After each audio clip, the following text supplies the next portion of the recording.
মায়াগ্রামের উত্তর প্রান্তে একটি পুরনো বটগাছের নিচে ছোট একটা মাটির ঘরে থাকতেন রহমত আলী। তার বয়স ৭০ ছুঁই ছুঁই। পেশায় ছিলেন গ্রামের প্রাথমিক বিদ্যালয়ের দপ্তরি। এখন অবসর নিয়েছেন। রহমত আলীর কোনো অঢের সম্পত্তি ছিল না, ছিল না কোনো দামি গাড়ি। তার সম্বল ছিল কেবল একটি পুরনো বাইসাইকেল আর একজোড়া পরিশ্রমী হাত।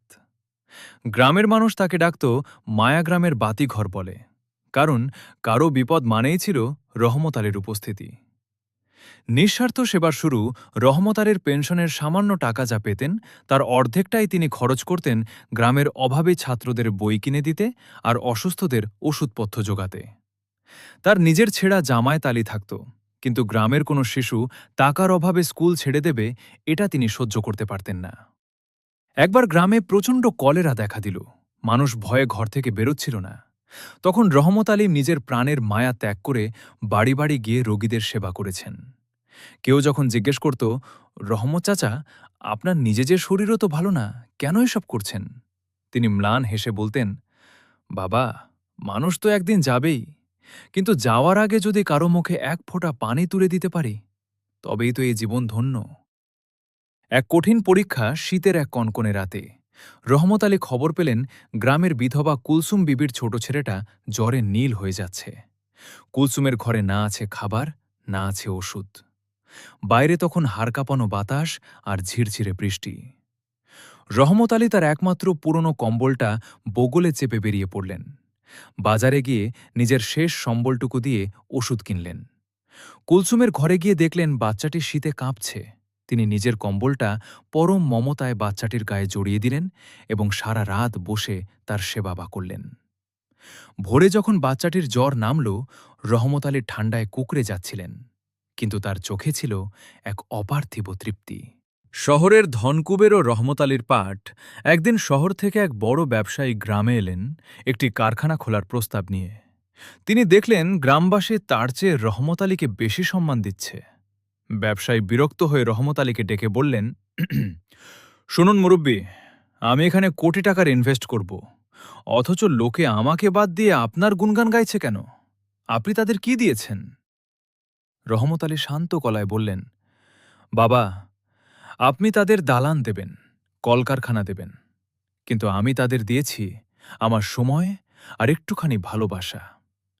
টাকা দিয়ে কেনা যায় এমন জিনিসের প্রতি মানুষের মোহ থাকে, কিন্তু ভালোবাসা দিয়ে কেনা জিনিসের প্রতি থাকে ভক্তি। ব্যবসায়ী প্রথমে কথাটি বুঝতে না পারলেও পরে যখন দেখলেন রহমত আলীর অসুস্থতায় পুরো গ্রাম উপোস করে তার ঘরের সামনে বসে কান্নাকাটি করছে, তখন তিনি স্তব্ধ হয়ে গেলেন। তিনি বুঝতে পারলেন প্রকৃত সম্পদ ব্যাংকের ব্যালেন্সে নয়, মানুষের দোয়ায় থাকে।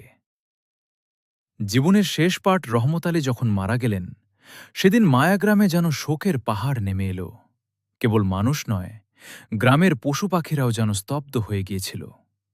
তার জানাজায় এত মানুষ হয়েছিল যে গ্রামের বিশাল ঈদগাহ ময়দানেও জায়গা হচ্ছিল না। আশ্চর্যের বিষয় হল, রহমত আলীর মৃত্যুর পর দেখা গেল তার বালিশের নিচে একটি চিরকুট রাখা। তাতে লেখা ছিল, আমার ভাঙা ঘরটা যেন গ্রামের এতিম শিশুদের পাঠশালা হিসেবে ব্যবহার করা হয়, আর আমার শেষ বিদায়ের জন্য যেন কারো কাছ থেকে সাহায্য না নেওয়া হয়, কারণ আমি সারা জীবন যা জমিয়েছি তা হল আপনাদের ভালোবাসা। সেটাই আমার শ্রেষ্ঠ রহমত কাফন। আলীর মৃত্যুর কয়েক বছর পর সেই ব্যবসায়ী, যিনি একদিন তাকে উপহাস করেছিলেন, আবারও মায়াগ্রামে ফিরে এলেন। তবে এবার তিনি দামি গাড়ি বা অহংকার নিয়ে আসেননি।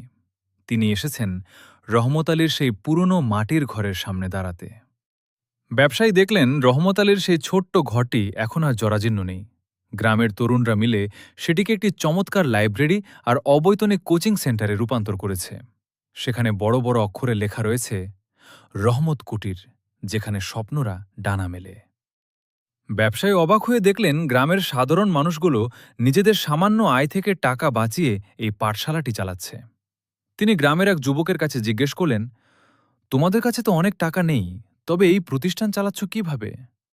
যুবকটি হাসি মুখে উত্তর দিল, রহমত চাচা আমাদের শিখিয়ে গেছেন, পকেটে টাকা না থাকলেও মনে সাহস আর হাতে হাত থাকলে বড় বড় কাজ করা যায়। তিনি আমাদের বড় কোনো দালান দিয়ে যাননি, দিয়ে গেছেন একতার শিক্ষা। একটি অলৌকিক ঋণ পরিশোধ। শহরের সেই ব্যবসায়ী সেদিন এক বড় সিদ্ধান্ত নিলেন। তিনি রহমত আলীর স্মৃতিতে গ্রামে একটি আধুনিক হাসপাতাল তৈরির ঘোষণা দিলেন। কিন্তু গ্রামবাসী একটি শর্ত দিলে, হাসপাতালের নাম কোনো দাতার নামে হবে না, নাম হবে মায়াগ্রাম জনসেবা কেন্দ্র, রহমত আলীর স্মরণে। ব্যবসায়ী স্মিত হাস্যে রাজি হলেন। তিনি বুঝতে পেরেছিলেন রহমত আলী তাকে জীবনের সবচেয়ে বড় ব্যবসা শিখিয়ে গেছেন, তা হল পরকালের জন্য বিনিয়োগ। আর সেই বিনিয়োগের মুদ্রা হল মানুষের দোয়া। রহমত আলীর অদৃশ্য উপস্থিতি এখনও মায়াগ্রামে কোনো কঠিন সমস্যা দেখা দিলে মুরব্বীরা সেই পুরনো বটগাছের নিচে বসেন। তারা আলোচনা করেন, আজ যদি রহমত বেঁচে থাকত তবে সে কি করত। অদ্ভুত ব্যাপার হল, রহমত আলীর সেই কাল্পনিক আদর্শই তাদের সব সমস্যার সমাধান করে দেয়। গ্রামের ছোট ছেলেমেয়েরা যখন নতুন বই পায়, তারা বইয়ের প্রথম পাতায় নিজেদের নামের পাশে রহমত দাদুর নাম লেখে। তারা বিশ্বাস করে এই বইগুলো হয়তো সরাসরি রহমত আলীই তাদের জন্য পাঠিয়েছেন।